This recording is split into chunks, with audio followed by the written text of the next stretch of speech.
Hi everybody, welcome to cupcake number 2 of the 52-week cupcake challenge. Again, for people that are watching this one for the first time, my name is Miss Terry and I have started a 52-week recipe cupcake challenge. So today we're making a key lime pie recipe, and I created this one for my dad. He's passed away, and when we had his living celebration type party, I made this recipe for my family and friends that attended. And now today, my niece Natalie is having her graduation party, and she keeps talking about the key lime cupcakes, so I'm making the key lime cupcakes for her graduation celebration party today. So first, we're going to mix our dry ingredients in a bowl. So I have a 1.5 cups of flour. I have 1 cup of sugar. I have a teaspoon, let me just check my recipe to make sure I'm telling you right. So I have a 1/2 teaspoon of baking soda. And I have 1 teaspoon of baking powder. And just a 1/4 teaspoon of salt. Okay. So I like to mix my dry ingredients together, sort of incorporate them, and mixing it in with the sugar granulins and everything helps to break the flour down too, and it makes it real fluffy, like it's almost as if it was sifted but not. So just kind of mix them all in together there.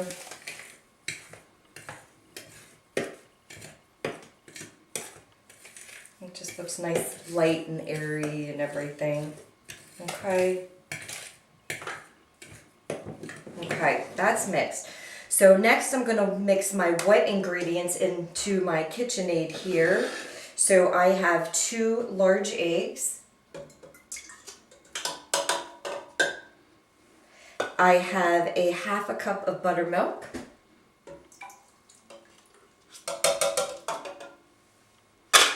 A 1/2 cup of olive oil. Again, I don't like to use the vegetable or canola, so always olive oil or avocado even. I have 1.5 teaspoons of vanilla extract.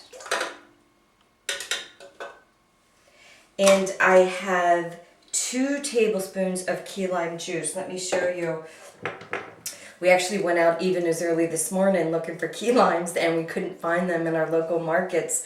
They're in season only during a short period of time in the summer time, but we were able to find the key lime juice, so we're going to use the key lime juice in this recipe.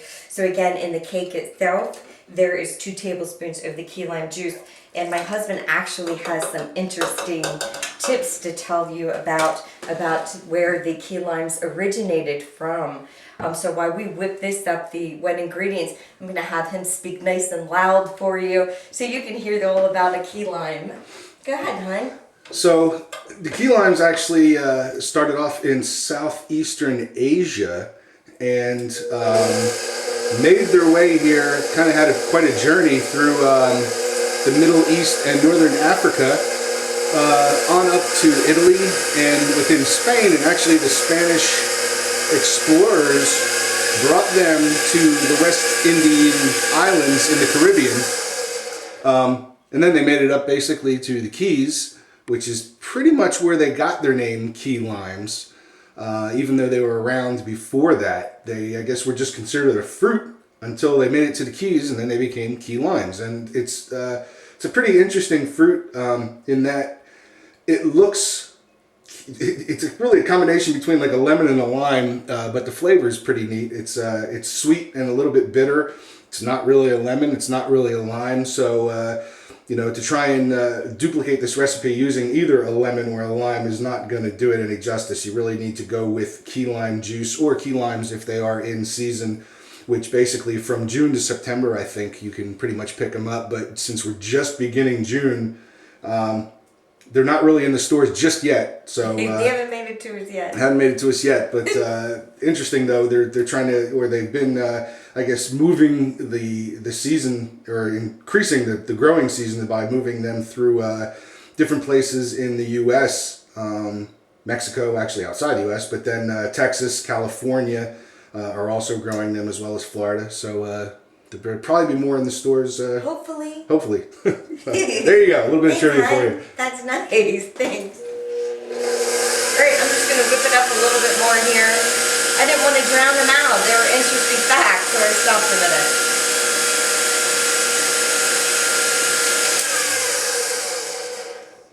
Alright, our wet ingredients are all mixed up now. And I'm going to move that out of the way. Now we're going to start adding our dry ingredients. Add it all in at one time.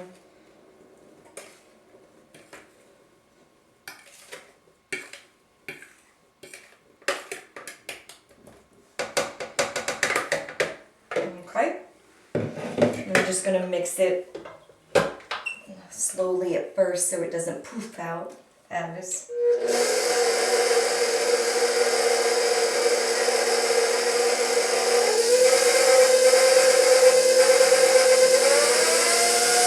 Get it nice and mixed up there.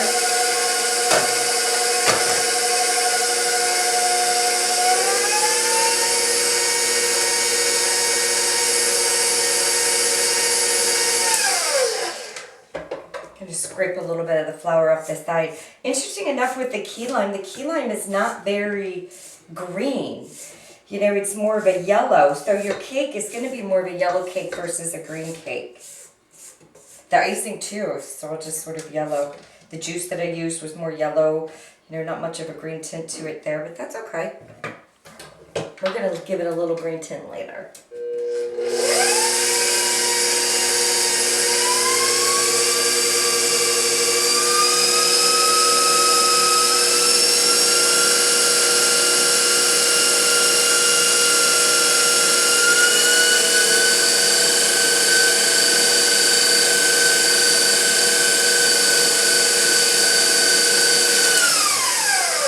Okay, it looks all mixed up to me. So we are going to go ahead and start to fill our cupcakes. Again, our oven is preheated to 350. Take this thing out and hopefully not make a mess. Alright, and I have my wonderful husband here. He's going to help wash these dishes for me. Alright, and here's the little gadget I introduced last week that I like to use to fill my cupcakes with. Just because it makes it so much easier, less messy than my batter. My batter is very active. It's bubbly and active, and it's because of the citrus in the key lime. The citrus has really made the batter active, and that between the baking soda and buttermilk, this is going to make the cupcake really light and airy and fluffy, moist, yummy.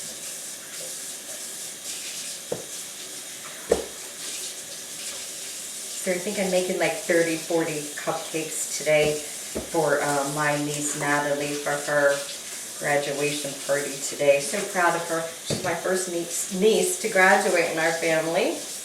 We haven't had a graduation since my daughter graduated.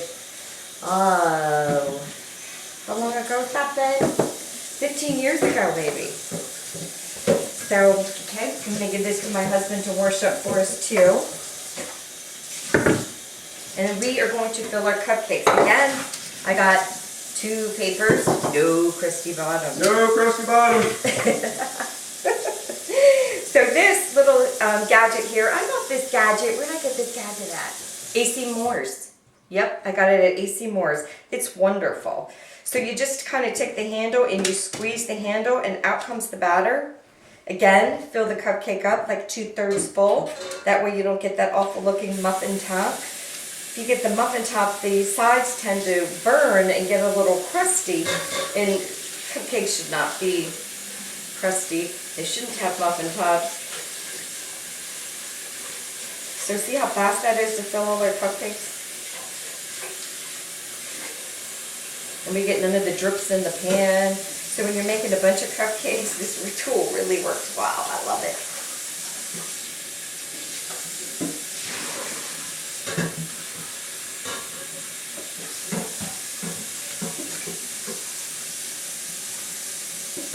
Okay, so now we have all our cupcakes filled. I'm just going to push my papers and push down nicely. So we are going to bake these for, I timed these and I needed to bake these for 15 minutes with the temperature at 350. Again, put your toothpick in the center when you have cooked. After you're done cooking them, just to make sure the centers are cooked. So I'll be right back.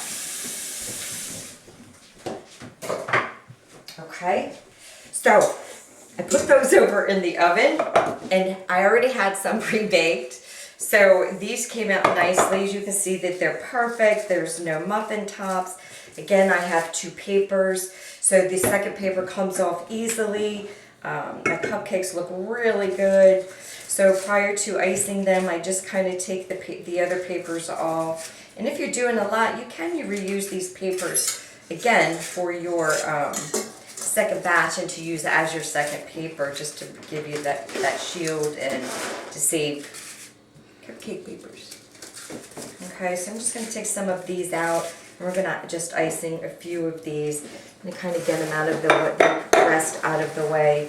Now we are going to make our batter. Thanks, son. You got these all washed up for us to use now. So now it's the icing part. Kind of put my whole thing together again. Okay. I love this thing. I use it all the time. It's got little gadgets on it. I use it to make homemade pastas and everything. I just love it. Okay, first to make our icing, we're going to use 1 cup of unsweetened butter. Okay, so I'm just going to plop it in there if I can. Unsalted. Unsalted. Did I say unsweetened? Yes. Thank you. See? He's so good. Oven's ready. Oven's ready. Cupcakes are in. All right. I'm just going to whip the butter up real quick here a little bit for us.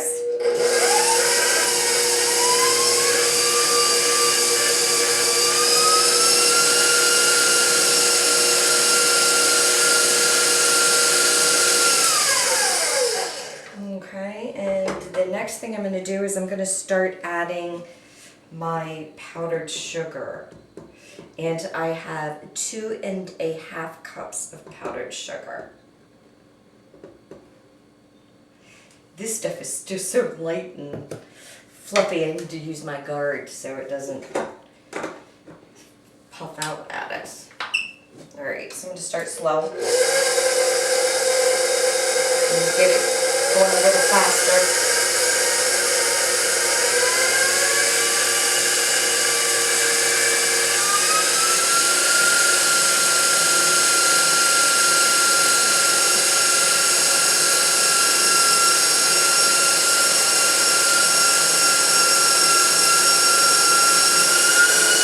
Get it mixing up real nice there.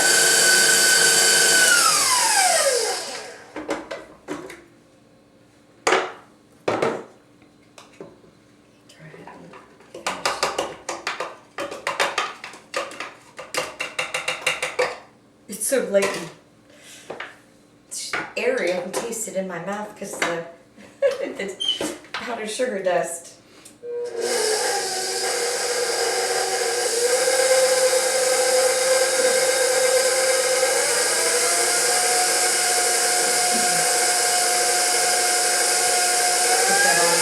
There.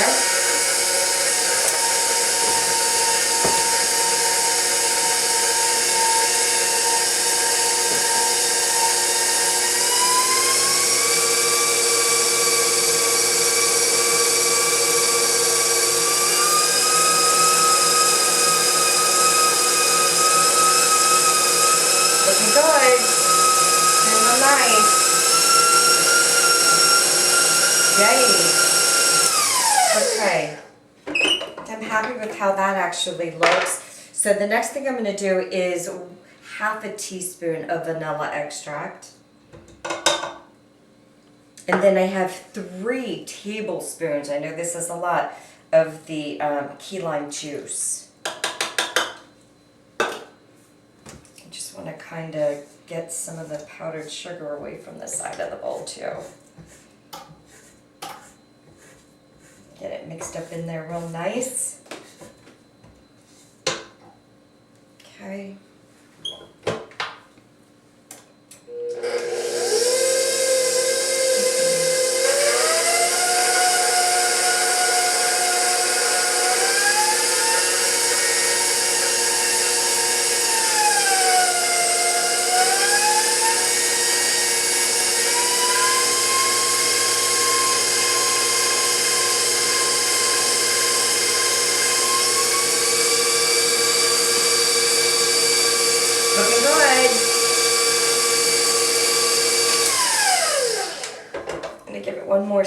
quick here, just to get all the butter and everything incorporated really nicely.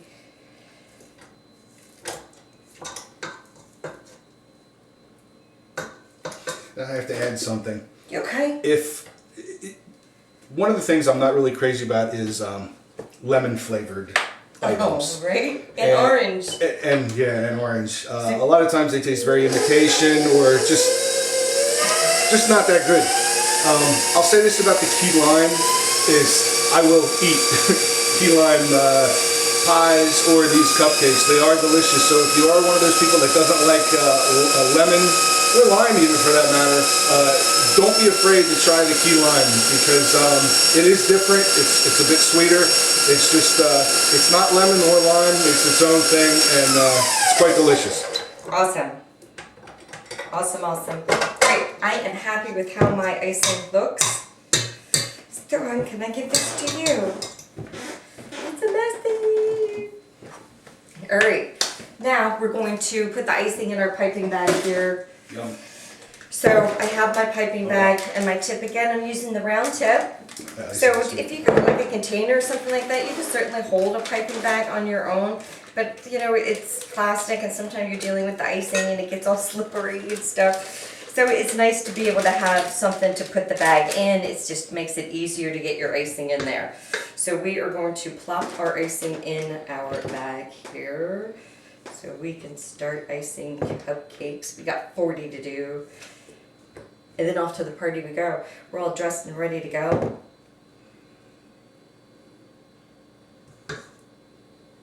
Nice. Nice. All right. So here I am. I got my bag. Get the icing down there.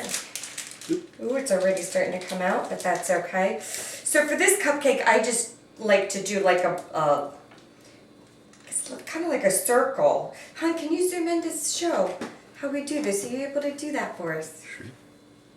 Let's see. You can zoom in just on the cake and not me.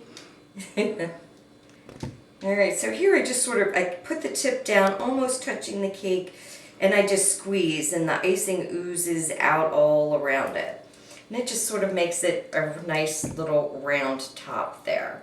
So we're squeezing, there it goes, kind of like a cloud, I guess, if you will. So because I'm doing this too, I have to tell you, not the next cupcake challenge, but the cupcake challenge after that. So it's cupcake challenge number 4. My daughter is a cake decorator. Her name is Michelle. She, I make her crazy how I ice in my cupcakes. So she's going to show us several different ways on how to icing a cupcake, what tips to use when you're icing a cupcake to get your different designs and patterns and things like that. So she will be doing a video with us and she'll help us design and make our cupcakes really, really pretty. She doesn't know it yet, but when she watches this video, she's gonna know it. All right. So next I want to put some type of a garnish on it. We weren't able to find key limes, so I'm just using limes. I took a lime and I just grated the skin off of the lime just to get the little specks. And it's going to give us color for our cupcakes and, you know, just like a nice pretty garnish decoration. So we're just kind of scraping it to get all the zest off of the lime for us. And it's going to give us the nice color that you want for your toppings or decorations. So here I've already grated a little bit, so we're just going to sprinkle some on top of our cupcakes here. And it's just help decorate them and make them look really pretty. There we go. What I also like to do, presentation is everything. So I generally buy these extra papers too. Me and my extra papers, huh? So I like to put them in, because when they're filled in with the box, I don't know if you can get a close-up on these, huh? They just look like little flowers, little light, delicate snacks, treats, cupcakes, or whatever, but they're just really pretty when you you know, present them in a nice way. So when you have them all squished together in a nice little box, it really is pretty and attractive. And also it serves as a plate, if you will, a crumb plate. Because you have the extra one, people are tearing off the paper, you're eating the cupcake and all the crumbs are falling in your paper. So it actually has two uses, one presentation and two, a crumb catcher. All right, thanks guys. This has been awesome. It didn't, not so bad. The first video that I did, a lot of people commented they wanted to actually see me mix the ingredients together, so I did that for you today. Thank you for participating and watching this video. This is number 2 of our 52 cupcake recipe challenge. So this recipe goes in the box, becomes number 2. We have 50 more to go. See you in the next one. Thanks guys.